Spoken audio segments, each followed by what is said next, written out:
Olá, pessoal. Nessa aula de hoje, como vocês já devem ter percebido, vocês não vão me ver. Eu vou utilizar uma apresentação, né, de slides para poder ir desenvolvendo o raciocínio. É uma aula que vai ter muitas informações, muitos dados, então optei por uma abordagem assim, um pouco mais esquemática, né? E aí, nesse sentido, os slides ajudam bastante. Além da gente estar naquele momento, né, o nosso contrato da UFG com o Google esgotou, então a gente não está tendo mais aquela habilitada possibilidade de gravar os vídeos pelo Meet. Então, estou tendo que descobrir outras formas aqui e ainda não estou tão seguro para conseguir fazer ir do PowerPoint para a apresentação do meu rosto, enfim. Então, vai ficar essa coisa estranha aqui só visualizando os slides. E eu vou tentar ser bem conciso, né, até para não abusar muito aqui da boa vontade da tecnologia e dar algum problema, enfim. O objetivo desse encontro da semana, né, é a gente trabalhar com a poética clássica, retomar alguns tópicos que vocês viram já em Introdução aos Estudos Literários, no qual uma disciplina em que essas bases do pensamento estético, né, e da poesia ocidental tem ali o seu verso, né, então introdução esse é um assunto fundamental. Portanto, como a gente já conversou na última semana, a expectativa é que vocês já tenham lido e tenham uma certa familiaridade com esses textos. A gente vai retomar para reforçar alguns pontos, né, esclarecer alguns outros, mas principalmente propor essa comparação, já que se é um fato seguro que a,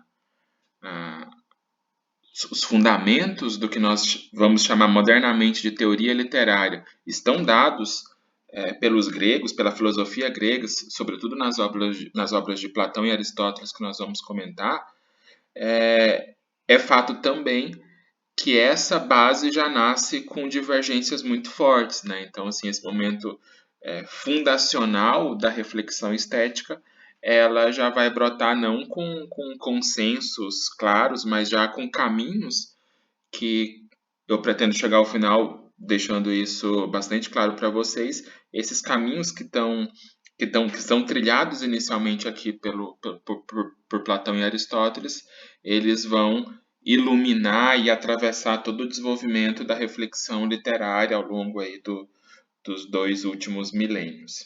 Okay? Então a ideia é a gente chegar até o final entendendo o que os dois autores, o que cada um deles pensava sobre a poesia, quais são os conceitos, os subsídios, as concepções que eles lançam para reflexão sobre o objeto estético, né, sobre a poesia que eles analisam e como eles fundam ali duas tradições, por assim dizer, de estudos da poesia, né?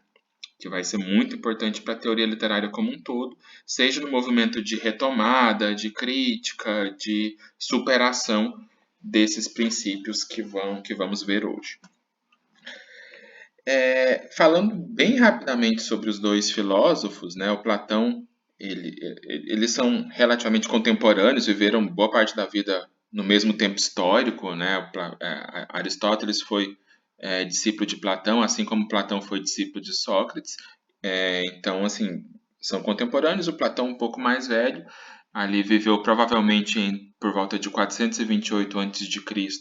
a 340, 345, 7 antes de Cristo.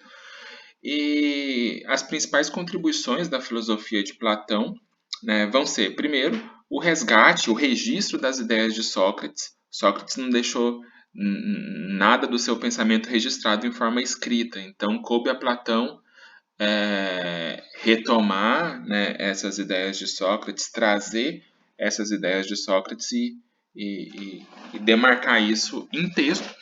E para isso ele desenvolve um gênero muito interessante, muito importante, que é o gênero diálogo. É um gênero entre a filosofia e a poesia, né?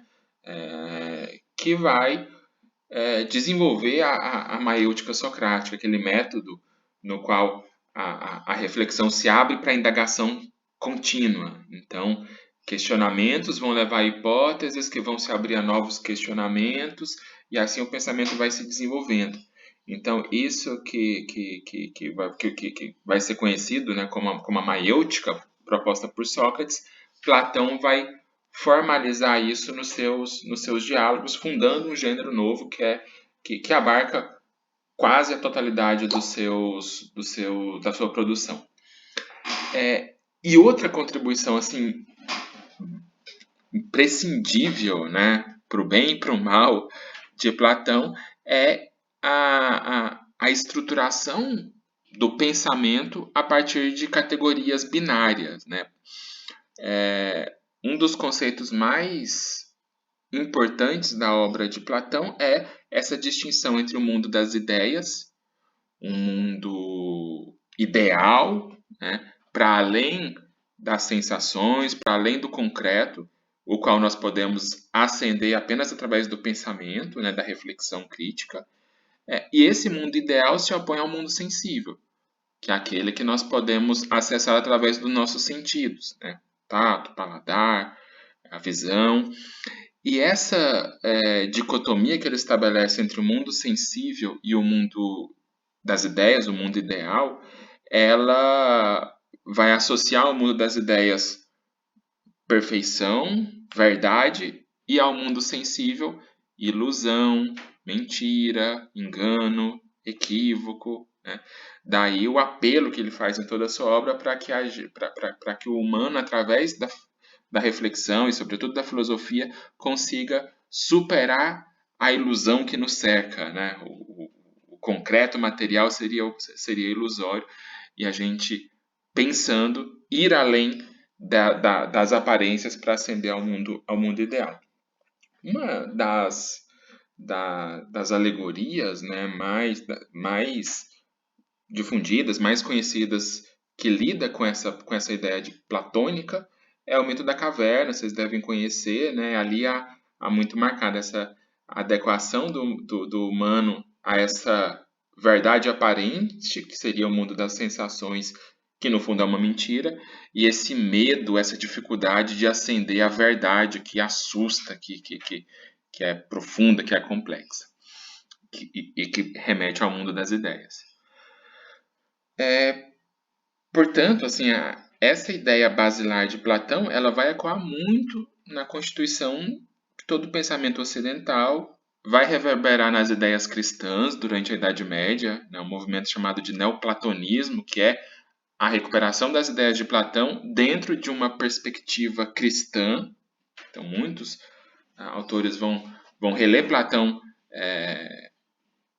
pensando, né, e adaptando as suas ideias para caber ali dentro de uma teologia e de uma filosofia católica e cristã. Isso vai chamar, vamos dar o nome de neoplatonismo. E essa premissa de Platão vai ser muito influente na constituição da nossa cultura.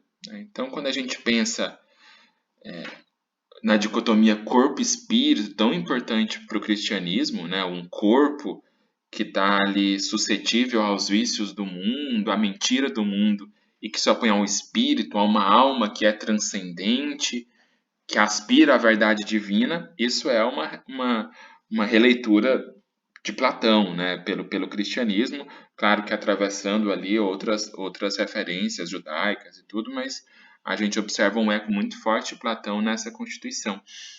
E o nosso pensamento ocidental, diferente de muitas culturas do Oriente, né, o nosso pensamento ele é muito binário, né, ele se estrutura muito a partir desses pares.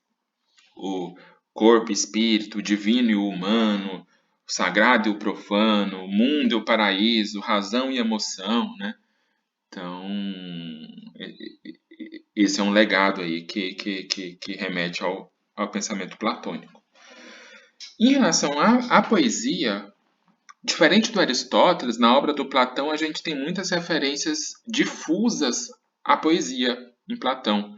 Vários diálogos ele passa rapidamente pela questão, menciona poetas gregos, comenta rapidamente. Então não está tão concentrado em uma obra como é o Aristóteles com a poética, né?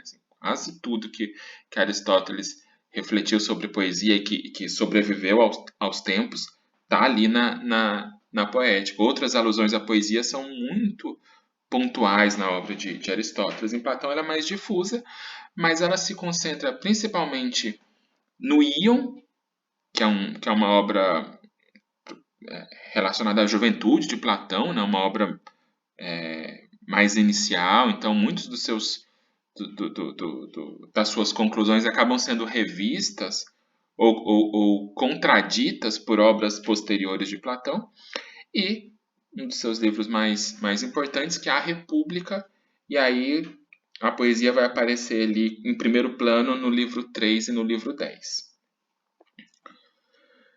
Já Aristóteles, né, 384 a 322 a.C., ele vai ter como contribuição importante da sua filosofia essa primazia do método lógico, né? Então, elaborar hipóteses, avaliar, rever a partir de deduções, né? Isso que é a base do nosso método científico, aparece pela primeira vez ali de maneira já muito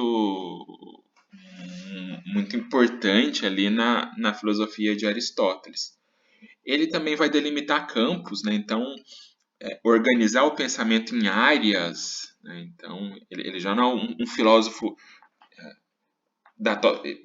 enfim, ele contribuiu com o desenvolvimento de vários campos, né? Então é uma visão de uma filosofia que dá conta de tudo, né? Não é de especialização como nós temos modernamente, mas ele organiza essa totalidade em áreas do conhecimento, né? Então ele vai fundar a ótica, a metafísica, a política, a lógica, a retórica, né? A poética. Ele vai organizar isso em campos de conhecimento, né? Isso é uma contribuição importante dele. Pensando o impacto maior dos estudos literários do Aristóteles com a sua poética, como eu disse, né? Assim, fundamentalmente, as ideias importantes dele a respeito da poesia estão na poética, que é também assim a primeira teoria do drama, né? Do gênero dramático, fundamentalmente. Então são dois poetas que vão ser, como eu salientei, né? Muito influentes, e é muito difícil a gente ter uma obra densa, de fôlego, de teoria literária moderna, contemporânea, que em algum nível não dialogue em certa medida com esses dois filósofos, já que muitos dos conceitos que são hoje banais, né, para se referir à arte, para se referir à beleza, foram inicialmente discutidos, e as questões foram colocadas por esses filósofos, né? Daí essa quase que onipresença deles na reflexão estética posterior. E como eu disse, são filósofos muito diferentes e que vão trazer visões diferentes sobre a poesia. Tá? Primeiro ponto, né? Concepção da natureza da poesia. O que é a poesia? De onde ela vem? De onde ela brota? Por que ela existe? Né? Essa pergunta os dois se fizeram e forneceram respostas bem distintas. Para Platão, e isso está principalmente no Íon, né, a poesia nasce de uma inspiração. Né, uma inspiração que é concebida a partir da desistência da razão e da técnica. Então, o poeta tem algo de demiurgo. Né, ele cria do nada. Para criar a poesia é preciso abandonar o anseio técnico e o anseio racional. Iam os românticos, que nós vamos discutir semana que vem, vão apresentar muitas ideias que convergem com essa visão que está lá no Ion já de Platão. Né? Um protótipo do gênio criador, né? Aquele que cria do nada, aquele que é guiado por uma inspiração, no caso de Platão, uma inspiração divina. A obra poética, segundo ele, é resultado de um momento mágico guiado pelas forças dos deuses, as musas, né, que vão estar ali na base do surgimento arrebatado da poesia. Daí o caráter, que vai colocar um caráter religioso, um caráter moral que vai estar presente na sua concepção de poesia. Já Aristóteles, por sua vez, vai tratar a poesia como técnica imitativa. O termo techne pressupõe um conhecimento. Então, a poesia não surge do nada, não surge de uma vocação inexplicável, divina. Né? Para Aristóteles, poesia é técnica. A gente pode aprender, a gente pode ensinar a fazer poesia. Ela pressupõe procedimentos, né? Regras, organização. Né? Daí ela ser um produto, claro, do intelecto humano. Okay? E ele vai presumir, então, que a natureza da poesia envolve uma natureza que ela é universal e intimamente humana. Não como uma projeção do sagrado, do mito, do divino, mas como um conhecimento, uma forma de conhecimento que é humano e que é universal. Segundo ponto, a gente pensando sobre o caráter e o estatuto epistemológico das obras dedicadas à poesia. Toda essa terminologia aqui ela é moderna, tá? Epistemologia, enfim, isso a gente está pensando nesses dois autores, obviamente, com um olhar que é o olhar do nosso tempo. Então, o que seria que a epistemologia que está envolvida, o estatuto epistemológico? É para como eles imaginam que deve ser o estudo da poesia. Né? Dentro da filosofia, primeiramente, isso é importante, por isso que a gente precisa sublinhar isso. Né? Alguns não têm clareza. Por que o professor fala sempre que a teoria literária surge na modernidade? A gente está vendo Platão e Aristóteles falando de literatura e teorizando literatura. Bom, primeiro, a gente pensa em teoria da literatura como um campo autônomo, coeso. Isso só vai aparecer na modernidade porque antes disso se pensava poesia dentro da filosofia. Então a filosofia frequentemente tratou da literatura, né? Mas é na modernidade que a teoria literária vai buscar se emancipar da filosofia, dizer, olha, a filosofia ajuda, mas há elementos aqui que vão além da filosofia, que exigem um pensamento próprio, um método próprio de abordagem, daí a necessidade de constituir um campo autônomo, né? A gente vai chamar de teoria da literatura. E por que eu falo sempre de poesia aqui? Porque o termo literatura, ele é também moderno. Comentei com vocês na primeira aula, né? Nosso primeiro encontro. Ora, é quando surge o campo de estudos que emerge a necessidade de descrever o seu objeto. Ora, eu quero constituir uma teoria da literatura, eu preciso, então, portanto, explicar sistematicamente o que é literatura.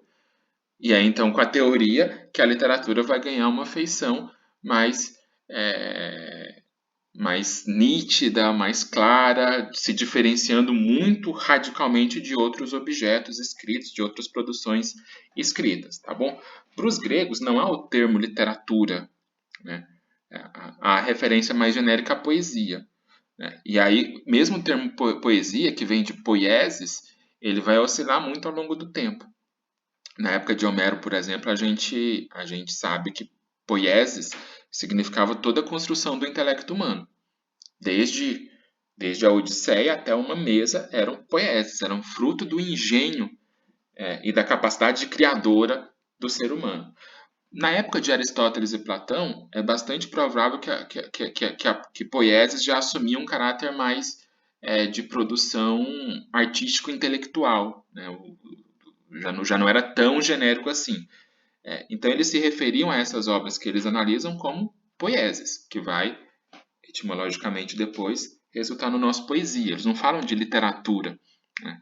Então, a gente tenta respeitar isso e falar também de poesia junto com eles. O que eles fazem então? Né? Platão faz, nas suas reflexões, ele assume uma função, sobretudo, de análise e de censura. Platão reflete sobre o papel da poesia na sociedade grega e vai concluir que ela é negativa.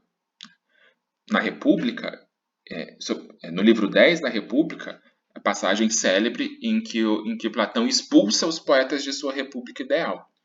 Em A República ele está ali falando, né, quais seriam os pressupostos para se constituir uma república perfeita, né? E no livro 10, o foco ali é a poesia. A poesia tem lugar nessa república ideal? E ele vai dizer categoricamente que não, né? Eu cito Platão. Muito acertados estamos em não admitir o poeta numa cidade que deva reger-se por boas leis, já que ele obedece, nutre e fortalece o elemento desordenado. Então ele censura os poetas, diz, olha, a poesia não tem lugar aqui. Ao longo da exposição eu vou recuperando os argumentos que ele utiliza para fazer uma defesa tão controversa como essa, né, da expulsão dos poetas dessa república perfeita. Já Aristóteles também se pauta pela análise, ele comenta, ele tenta estudar algumas obras, mas não há esse elemento de censura. Pode ou não pode poesia? A poesia é útil ou inútil? Né? Não é tão voltado para a função da poesia, mas sim para a prescrição. Prescrição quer dizer apresentar regras, né? Então, apresentar diferentes espécies de poesia, os gêneros literários, a gente diria hoje, estudar os elementos que constituem essa poesia e apresentar normas e regras para a criação de um poema perfeito. Ele fala, por exemplo, na Poética, a mais bela tragédia, portanto, será composta conforme o modo aqui indicado. Então, há ali uma receita, uma fórmula que deve ser respeitada pelos poetas para chegar a obras mais ricas esteticamente. Então, ela apresenta regras, ela apresenta modelos, parâmetros para se criar o poema perfeito. E vale destacar que nos momentos de esplendor da arte clássica, né, seja no período clássico, ou seja, nos classicismos, né, no Renascimento, no Neoclassicismo, no Arcadismo, de uma maneira um pouco diferente, mas no Parnasianismo, enfim.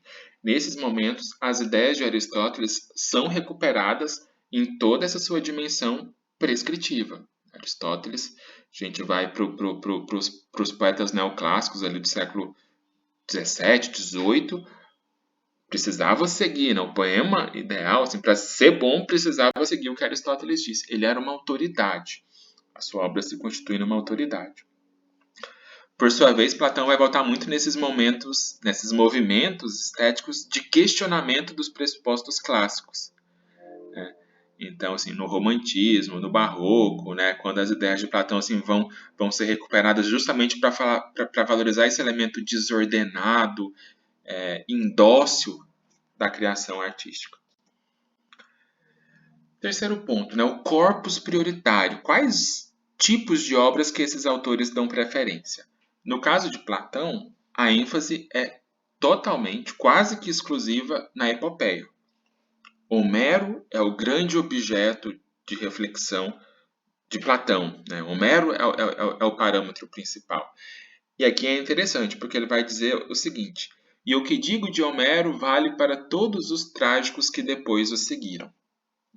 Qual que é o fundamento? Eu estou falando de Homero porque a tragédia, Ésquilo, Sófocles, Eurípides, né, e tantos outros poetas trágicos gregos que não chegaram até nós na íntegra, né, com textos completos, ele vai dizer todos eles são derivados de Homero. Se a gente entende Homero, por extensão, a gente entende todos eles. Né? Daí o seu foco recair sobre a epopeia, né? Principalmente a Ilíada. Né? A Odisseia também, mas como vocês também devem ter visto em introdução, para os gregos a Ilíada ocupa um papel ainda de maior prestígio do que a Odisseia. Diferente para nós hoje, que talvez tenha se invertido. Né? Hoje a Odisseia talvez seja mais familiar para o nosso tempo do que a Ilíada. Para os gregos, não. Para os gregos, a Ilíada ocupava uma posição assim, de relevo em relação à Odisseia. E o Aristóteles, né? Aristóteles vai dizer, nesse caso, assim, é rigorosamente o contrário. A ênfase de Aristóteles vai recair na tragédia e não na epopeia. E ele vai colocar ali como seu protótipo de tragédia perfeita, o exemplo que ele vai retomar muitas vezes é do Édipo Rei. como a obra perfeita, né? A tragédia ideal. A partir dela, ele vai elencar ali os procedimentos, os elementos que fazem dela essa tragédia perfeita. E ele diz na poética: quem quer que seja capaz de julgar da qualidade e dos defeitos da tragédia, tão bom juiz será da epopeia, porque todas as partes da épica se encontram na tragédia, mas nem todas as da poesia trágica intervêm na epopeia. Okay? Aqui ele justifica o destaque maior que ele vai dar na sua obra à tragédia.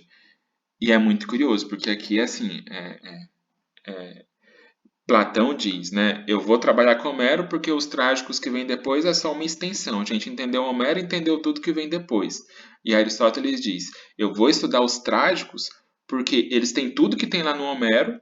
Então, entendendo os trágicos, eu vou entender Homero, mas eles trazem uma coisa além. Então, entender bem os trágicos, Homero está entendido por extensão. Para Platão é o contrário. Entendendo bem Homero, a gente entende tudo que vem depois, né?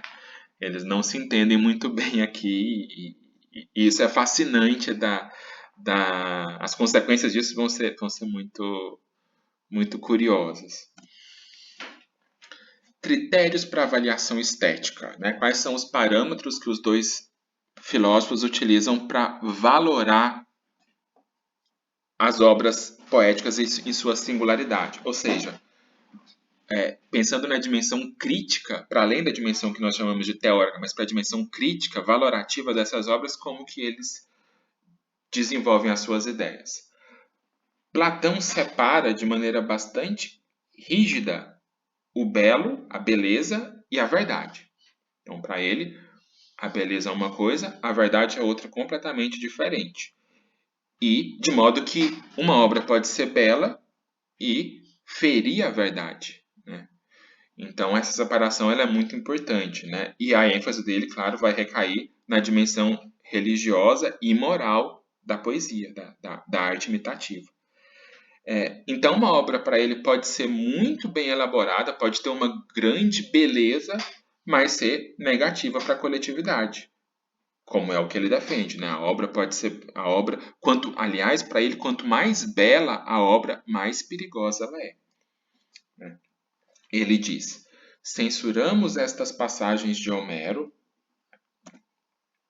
não por julgá-las prosaicas ou desagradáveis, mas na convicção de que quanto maior o seu encanto, menos devem escutá-las os meninos. Então, quanto maior o seu encanto, mais perigosa ela é para a educação dos jovens gregos. Mais para frente ele diz: muito ganharíamos se além de deleitosa, se além de prazerosa, a poesia fosse proveitosa. Portanto, para ele, a poesia não é. A poesia ela traz deleite, ela encanta, mas ela não teria uma utilidade prática aceitável. E por que não teria, né? Vou resumir os argumentos de Platão em dois pontos principais. Primeiro, não é porque a ideia da cópia de segundo grau. A poesia, segundo ele, imita não o mundo das ideias, não o mundo da verdade, mas imita o mundo das sensações. Então, se o mundo das sensações, o mundo que a gente vê, o mundo que está à nossa volta, o mundo concreto, já seria um desdobramento ilusório, uma mentira que projeta esse mundo ideal, a poesia estaria duas vezes longe da verdade, porque ela imita, ela é uma cópia da cópia, né?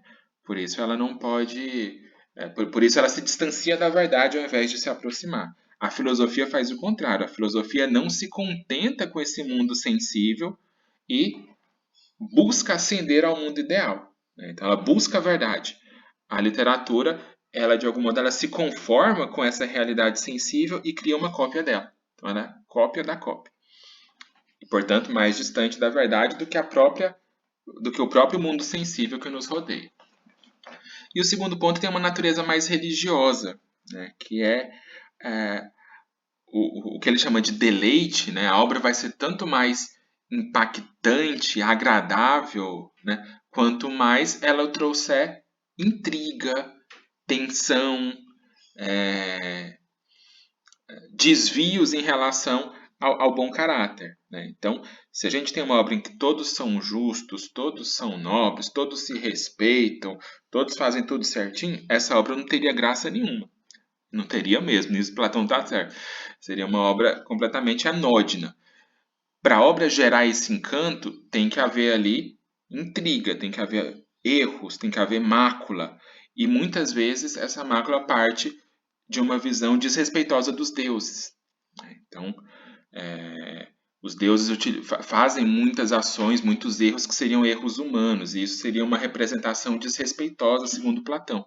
Então, essa falta do respeito e essa necessidade do conflituoso para o Platão é um problema para a poesia. Daí Platão ser um grande censor, na verdade. Assim, é muito interessante. Quando a gente fala tanto o debate sobre as funções da poesia, vocês certamente trabalharam com Antônio Cândido, Introdução aos Estudos Literários, o Direito à Literatura, ou talvez com Humberto Eco, ou com Todorov, né? Há nesses autores uma tentativa de valorizar justamente esse elemento conflituoso da literatura como formativo. Autores, vocês se lembram, vão dizer, olha, a literatura ela é forte não porque ela ensina, não porque ela traz modelos de virtude, mas porque ela mostra a complexidade da vida, né? Isso é uma resposta a muitos autores que pensam o contrário, mas em última instância ela é uma crítica a Platão, né? Porque para Platão a poesia é negativa justamente por trazer esse desconforto e essa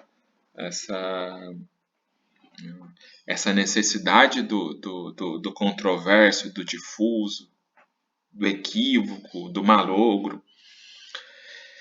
E Aristóteles, né? Para Aristóteles, o belo ele é autônomo. O belo não deve nada à verdade, né? São diferentes, claro, para Aristóteles são conceitos diferentes, mas que têm autonomia um em relação ao outro. Então, ele está preocupado com os elementos internos da poesia, a qualidade da composição, a linguagem, a organização interna desses elementos. E ele vê a beleza quando esses elementos são bem ordenados. Então, ele não está muito tão preocupado assim com a função da poesia, com o impacto dela para a polis, né? Não é essa a questão. A questão para Aristóteles ela é mais interna, é mais, a gente diria hoje, mais formal. E ele diz, né? O imitar é congênito ao homem. Ou seja, a poesia ela é natural, a poesia ela é espontânea. Então, veja, né? Não faz sentido, na perspectiva de Aristóteles, pensar se a poesia é boa, se é ruim, se ela cabe ou não na sociedade. Ela é inerente, ela é congênita ao homem, é impossível. Nós somos animais miméticos, né? Nós sentimos prazer ao imitar, e isso é nosso, isso é profundamente humano, né? Então, daí a importância, né? E ele vai dizer: a composição das tragédias mais belas não é simples, mas complexa, e além disso deve invariavelmente suscitar terror e piedade. Então ele está aqui, olha os verbos no imperativo, né? Deve invariavelmente suscitar terror, né? Esses verbos de comando. Então ele está prescrevendo, tem que ser assim para chegar ao poema perfeito. 5 pontos. As considerações sobre a poesia. Platão vai dizer que a poesia não é uma forma de conhecimento, justamente por aquilo que eu disse. Ela é inferior à filosofia por ser uma imitação de segundo grau. Enquanto a poesia busca o mundo ideal, busca se reconectar com esse mundo das ideias, a poesia é uma imitação do mundo sensível, que é, por sua vez, uma projeção inferior do mundo ideal. Então, ela está 2 vezes distante da verdade. Cito nas palavras dele: bem longe da verdade está, pois, o imitador. Pode substituir aqui pelo poeta, né? E ao que parece, se pode fazer todas as coisas, ou seja, se o poeta pode escrever sobre qualquer assunto, é porque não alcança senão uma parte delas. O poeta pode escrever sobre qualquer coisa porque ele não sabe, em última instância, não sabe de nada. Diferente do filósofo que precisa se concentrar a reflexão para poder avançar a essa perspectiva ideal. E Aristóteles, né? Para Aristóteles, a poesia não se atém à verdade, mas à verossimilhança. né? Ele muda a questão, ele não coloca a poesia como dependente da verdade, mas da verossimilhança, né? Então, verossimilhança aqui são verdades possíveis, verdades criadas, né? Verdades que são produto da imaginação do poeta, e por possibilitar falar sobre qualquer coisa, a poesia seria uma forma de conhecimento, né? Ele diz: por isso, a poesia é algo de mais filosófico e mais sério do que a história, pois refere àquela universal e esta ao particular. Então, se para Platão a filosofia está aquém, a poesia está aquém da filosofia, aquém da verdade, para Aristóteles, ele não fala da filosofia claramente, mas ela seria mais filosófica do que a história, né? Do que Heródoto, por exemplo. Por quê? Porque a história fala daquilo que aconteceu, e a poesia fala de qualquer coisa que poderia ter acontecido. Daí a sua superioridade, porque enquanto a história fala do particular, de uma situação ocorrida, a poesia lida com o universal, que ela pode falar de qualquer assunto humano. Os traços examinados na análise, né? Então, Platão vai tratar de aspectos, como nós vimos, morais, religiosos, educativos, né? Então, modelos de virtude, qual é o tratamento que a poesia deveria dar aos deuses para que ela seja respeitosa, qual é a utilidade da obra para a vida pública, para a vida em sociedade, são as questões que o Platão examina. E no caso de Aristóteles, não são aspectos morais, religiosos, né? São aspectos que nós podemos chamar de formais, estruturais da composição das obras, aspectos internos. Ele vai tratar da verossimilhança, da unidade, da coesão, da causalidade, né? Vai falar da necessidade dessa lógica interna da narrativa, vai estabelecer elementos que constituem uma boa tragédia, como o reconhecimento, a peripécia, a catarse, falar da composição adequada do herói, todas marcas então que remetem a procedimentos de construção da linguagem artística e não da reflexão para aquilo que a linguagem tem de o impacto da linguagem para além dela mesma, né, com aspectos externos. Em relação aos tipos de poesia, né, que eles vão identificar, Platão vai dizer que há dois tipos de poesia: a poesia mimética e a poesia narrativa. O que seria a poesia mimética? É aquela na qual os personagens falam por si próprios, o gênero dramático, né, como na tragédia. E a poesia narrativa seria aquela na qual nós temos o poeta falando por si. Não é a ação direta dos personagens que constituem a história, mas um narrador, né, o poeta que vai relatar os acontecimentos. Então, para Platão, é uma dimensão dupla, né? Dois tipos de poesia, mimética e não mimética. Aristóteles, vocês devem se lembrar, propõe uma divisão que chama de tripartite dos gêneros. Então, ele não considera dois aspectos, ele considera três. Para ele, toda poesia é imitação. Então, ele não concebe poesia não mimética, né? Toda poesia é mimética, é mimesis, mesmo aquela na qual o narrador fala, né, em nome ou no lugar dos personagens. E essa relação tripartite vai levar a três quesitos que são utilizados para Aristóteles falar dos gêneros literários, né, dos gêneros de poesia. Os meios de imitação que são utilizados, isso é bem no comecinho, capítulo 4 da Poética, se não me engano. Vai falar dos meios de imitação. A linguagem, o ritmo, né, a melodia, o corpo, no caso da dança. Estes seriam os meios utilizados para imitar. Segundo ponto, os objetos da imitação. O que é imitado? Homens nobres, homens abaixo da média, homens vulgares, homens da mediania. Qual tipo de objeto é imitado? Qual é o objeto da imitação? E o modo de imitação, que é o que remete mais claramente ao critério do Platão, né? O modo de imitação seria dramático, no qual os personagens falam em cena, como é na comédia, como é na tragédia, e o gênero ou narrativo, que é quando o poeta fala, né? Como no Ditirambo, como na elegia, né? E Aristóteles fala também de um modo misto, que seria o da epopeia, na qual, ora, o poeta fala, ora, o poeta dá voz para que os personagens falem. Isso para ele seria o modo misto de imitação.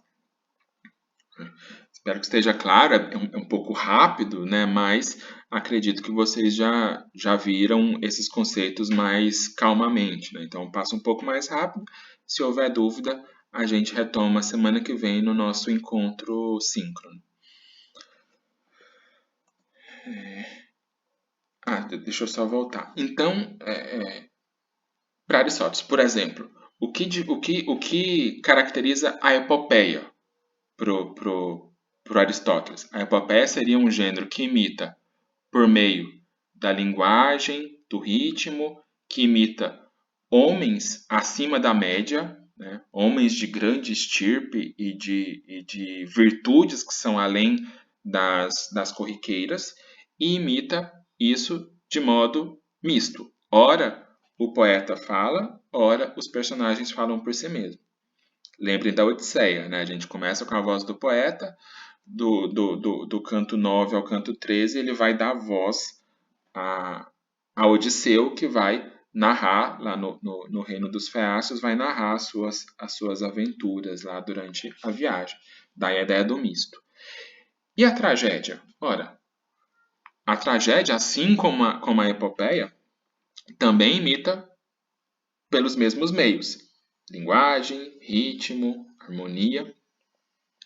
Assim como a epopeia, a tragédia também imita o mesmo objeto, homens de estirpe elevada, homens nobres. Okay?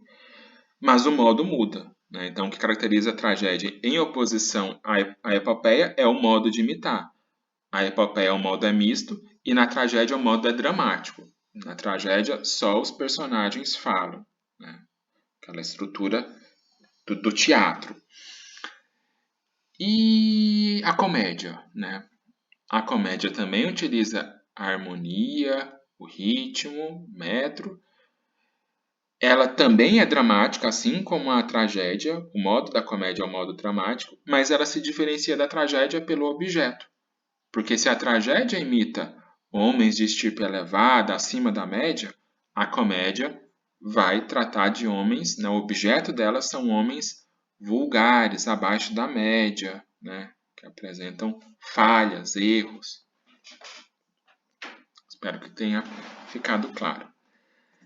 Bom, e a partir dessa exposição a gente conclui algumas coisas, né, que eu queria que vocês absorvessem assim com bastante clareza, porque a partir das próximas aulas a gente já vai trazer a nossa reflexão, a gente vai fazer um salto histórico bem considerável para já pensar no momento chave de emergência da teoria literária na modernidade. A gente vai pensar isso semana que vem a partir do romantismo e do iluminismo, né? Como que se constitui ali uma teoria moderna.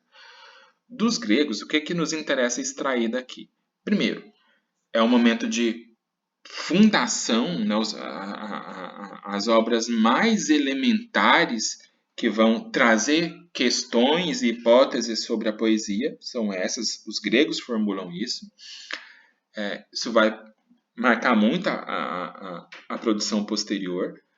A reflexão sobre a poesia já nasce nesses dois filósofos que nós vimos, marcada por diferenças muito grandes. Então, esse pluralismo é uma característica da teoria, né? Respostas muito díspares para pensar em fenômenos. Então, esses desdobramentos vão, evidentemente, levar a diversas correntes críticas de pensamento, e isso enriquece muito o nosso debate, mostra a complexidade do fenômeno que nós estudaremos, que nós estamos estudando no curso, e também o modo como esses filósofos inauguram aqui duas tradições. Né? que vão se desdobrar em várias outras, mas que me parece ter aqui, digamos assim, as duas espinhas dorsais da teoria. Uma platônica, né, por assim dizer, chamando a reflexão poética para além dela mesma, né? Essa é a ideia de que a gente pensa a poesia pensando na sociedade, pensando nos elementos míticos, teológicos, ou seja, uma articulação do pensamento poético com outras formas de conhecimento do mundo, da realidade. Okay? Isso é o modo como Platão evoca seu trabalho com a poesia.